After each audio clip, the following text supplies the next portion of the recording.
Hello everyone, welcome back to my channel SETNet English Literature. So our today's topic is Anglo-Norman period, important poems and poets.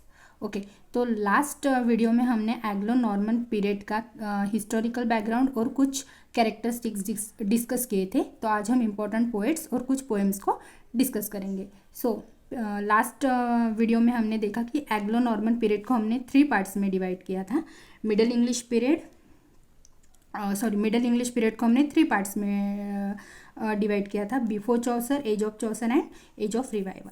So before Chaucer है Anglo Norman period जो कि है 1066 AD टू 1204 AD। Then middle English period है 1066 AD टू 1500 AD। Okay so आज हम कुछ पोएट्स को हम डिस्कस करेंगे। पोएट्स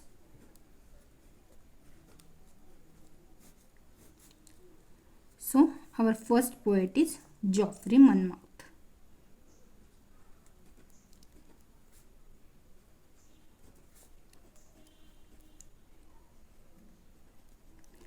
जॉफ्री मनमाउथ ने लिखा हिस्टेरिया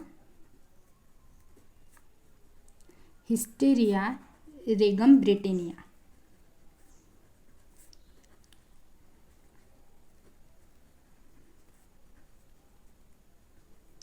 और इसे लैटिन में लिखा गया था।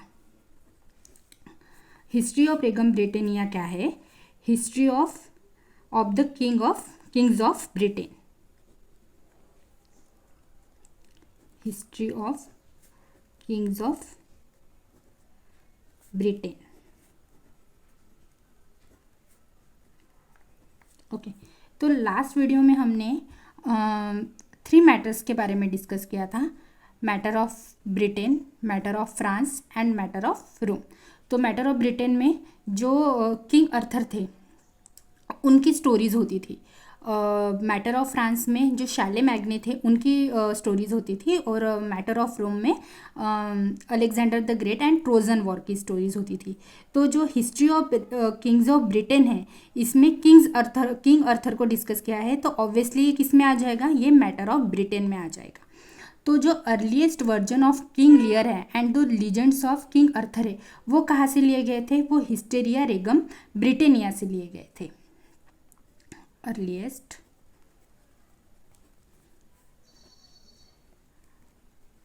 Version of the King लियर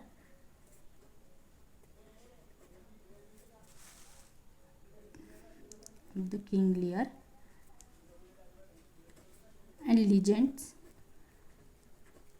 of King अर्थर।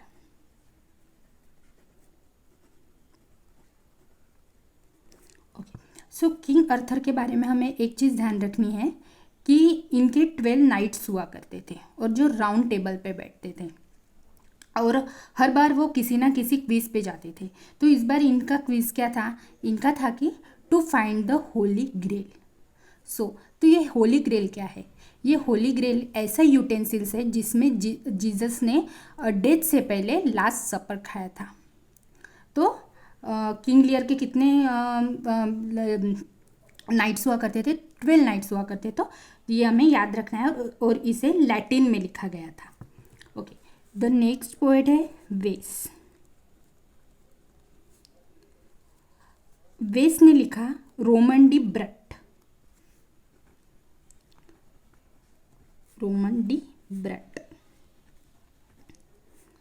ये वर्स हिस्ट्री ऑफ ब्रिटेन है। हिस्ट्री ऑफ ब्रिटेन इसे नॉर्मन एंड फ्रेंच में लिखा गया।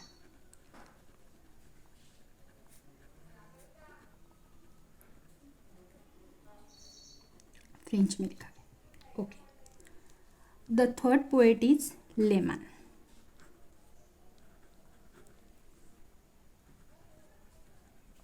लेमन ने लिखा ब्रट। वेस ने लिखा रोमन दी ब्रट और लेमन ने लिखा ब्रट और इसे इंग्लिश में लिखा गया।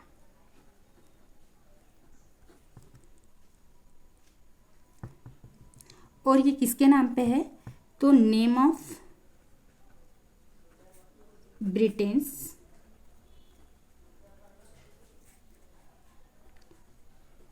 Mythical founder Brutus of Troy.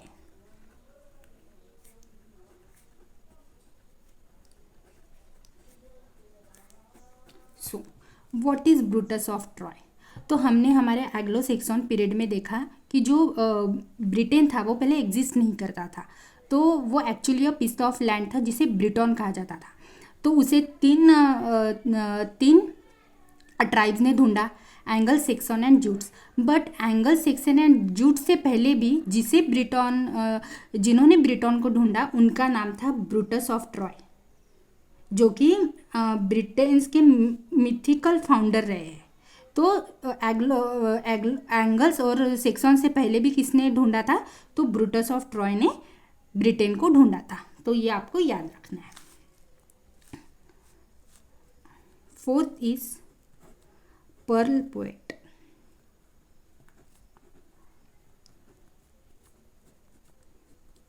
हमें इनका एक्चुअल में नाम नहीं पता, बट इन्होंने पर्ल पोएम लिखी इसलिए इन्हें पर्ल पोएट कहते हैं। तो इनकी फर्स्ट पोएम है पर्ल।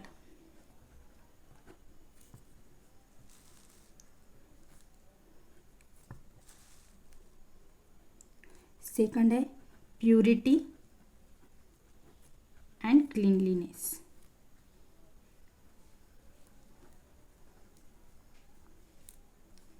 थर्ड है पेशेंस।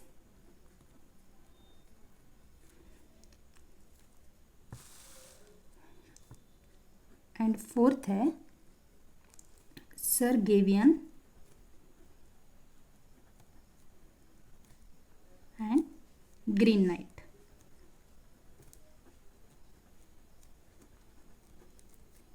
ओके, सो ये पर्ल पोएम है dream of father who lost his daughter. तो ये एक पिता का ड्रीम है जिन्होंने अपनी बेटी को खो दिया है। तो ये पोएम इसके बारे में है, dream of father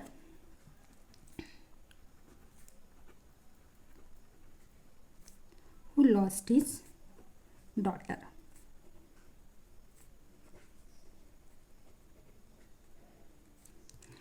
purity and cleanliness, ये है virtues of cleanliness of body and delight of married love. तो इसके बारे में हमें ये ध्यान रखना है कि ये पोएम किसके बारे में है? Virtues of cleanliness of body and delight of married love.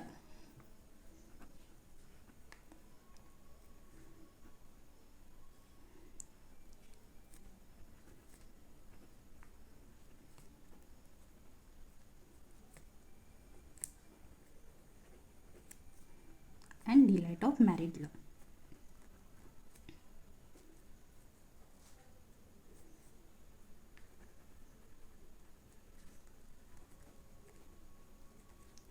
Patience के बारे में बस इतना ध्यान रखिए कि इसका जो सोर्स है, जो वेलगेल्स ने बाइबल लिखी थी, वो इस पोएम का सोर्स है।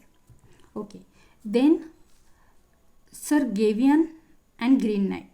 तो जैसे मैंने आपको बताया कि किंग अर्थर के 12 नाइट्स हुआ करते थे जो राउंड टेबल पे बैठते थे। तो एक दिन क्या हुआ, ये sir Gawain and green nights के बारे में। तो एक दिन क्या हुआ, एक सोल्जर उनके पास आता है और उनको बोलता है कि आप में से कोई भी मुझ पे अटैक कर सकता है, लेकिन और वो फिर 1 साल बाद मुझे ढूंढने आएगा, और जब वो मुझे ढूंढ लेगा तो मैं उस पर अटैक कर दूंगा। तो जो सर गेवियन है उस चैलेंज को एक्सेप्ट कर देते हैं, और सर गेवियन उस सोल्जर का सर बिहेड कर देते हैं। तो वो सोल्जर फिर उसका कटा हुआ सर लेके जाता है। फिर 1 साल बाद सर गेवियन उसे ढूंढने जाते हैं और वो सोल्जर उन पे अटैक कर देता है। तो बेसिकली ये स्टोरी है sir Gawain and green night की। तो इसके बारे में आपको ये ध्यान रखना है, it's a शिवलेरिक romance.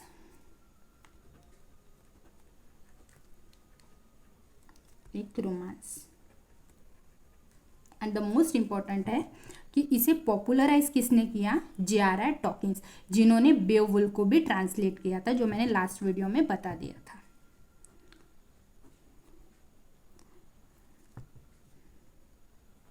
Popularise bye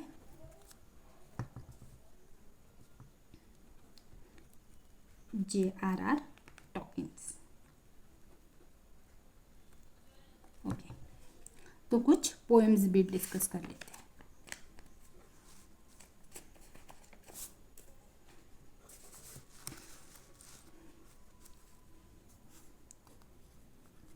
poems number 1 है चॉन्से डी गेसल।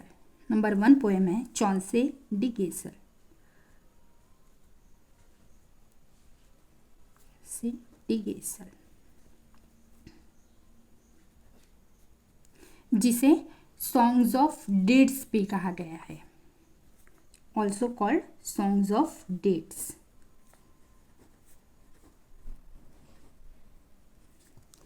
ये पोएम जो है to praise the nobles knight went to save their country, मतलब जो नाइट्स होते हैं जो अपनी कंट्री को सेव करने के लिए वॉर पे जाते हैं, तो उनको प्रेज करने के लिए चॉन्से डी गेसल लिखी गई है। और चॉन्से डी गेसल जो है ये एक जॉनरा है जिसमें बहुत सारी पोएम्स आती हैं। तो इसमें बस इतना ध्यान रख दीजिए, praise the night who save their country, इतना ध्यान रख दीजिए।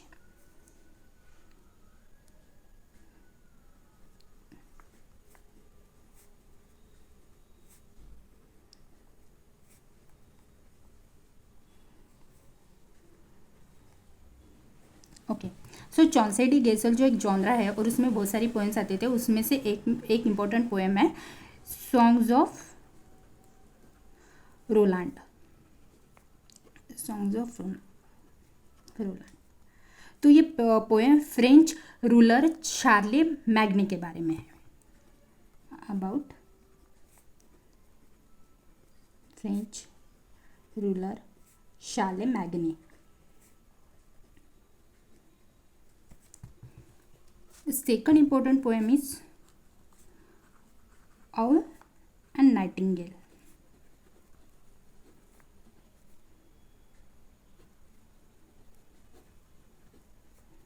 So basically it's a debate poem.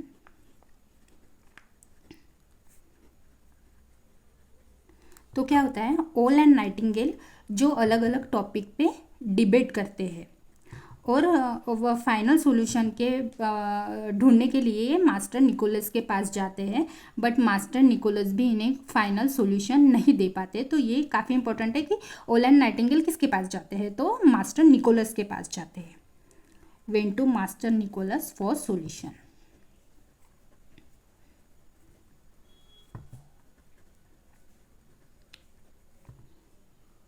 Nicholas for solution. The third important poem is Cursor Mundi.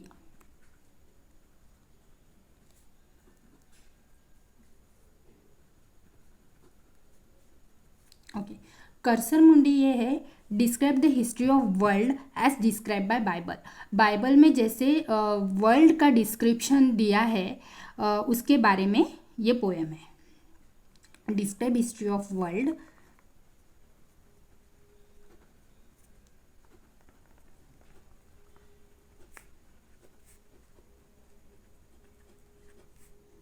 as described by Bible.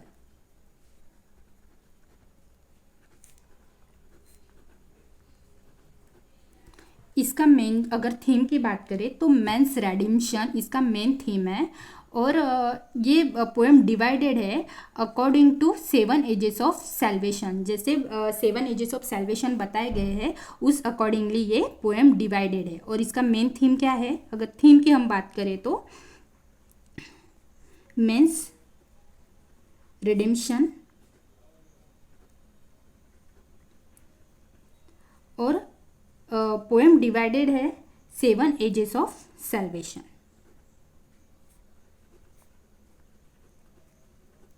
जो सेल्वेशन की 7 एजेस बताई गई है। Okay, the fourth important poem is Ancrene Riwle.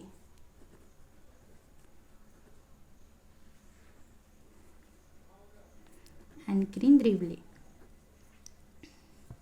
So ये poem क्या है, ये guide for एनक्रेसिस। तो ये एनक्रेसिस क्या है, जो भगवान की सेवा में जो होती है उनको एनक्रेसिस कहा जाता है।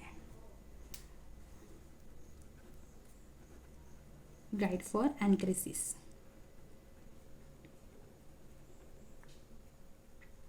ओके, सो ये 8 पार्ट्स में है। जो सेकंड एंड 7 पार्ट है वो डिस्क्राइब करता है इनर पार्ट ऑफ एनक्रेसिस, और जो बाकी के पार्ट्स है वो डिस्क्राइब करते हैं outer part of anchoresses. Describe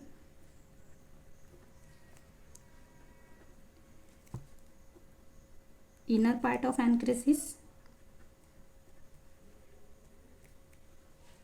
and other outer part.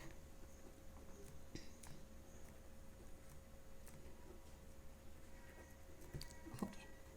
So anchoresses मतलब जो भगवान की सेवा में होते। So this is all about एग्नो नॉर्मन पीरियड के जो इम्पोर्टेंट पोएट्स है और पोएम्स है, इनको हमने डिस्कस कर लिया। एक बार नज़र डाल देते। सो हमारे फर्स्ट पोएट है जॉफ्री द मनमाउथ, जिन्होंने हिस्टेरिया रेगम ब्रिटेनिया लिखा है, जो कि लैटिन में है।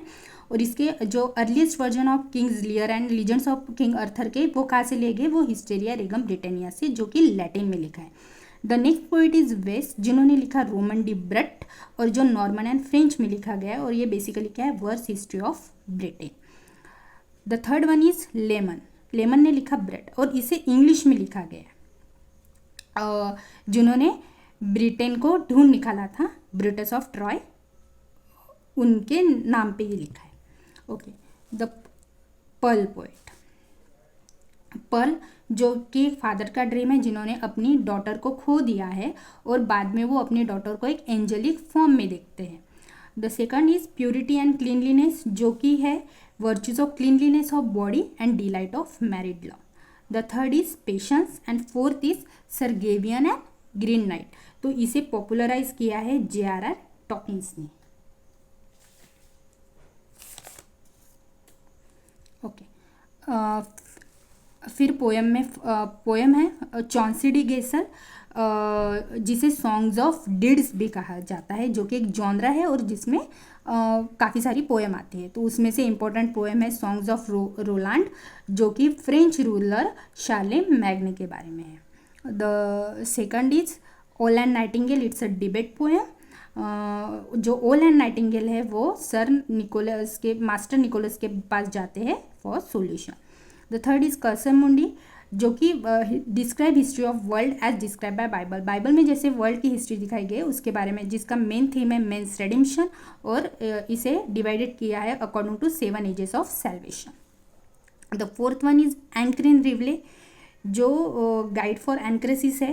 एनक्रेसिस का मीनिंग जो भगवान की सेवा में होती है, जो सेकंड एंड 7 पार्ट है, वो डिस्क्राइब करता है इनर पार्ट ऑफ एनक्रेसिस से, और जो बाकी के पार्ट से वो डिस्क्राइब करते हैं outer part of anchoresses. So this is all about important poets and poems. अगर आपको ये वीडियो इंफॉर्मेटिव लगी है so please subscribe to my channel and hit the bell icon, और वीडियो को लाइक भी कर दीजिए। और इसके बाद हम नेक्स्ट टॉपिक पे भी डिस्कस करेंगे। So thank you so much and all the best.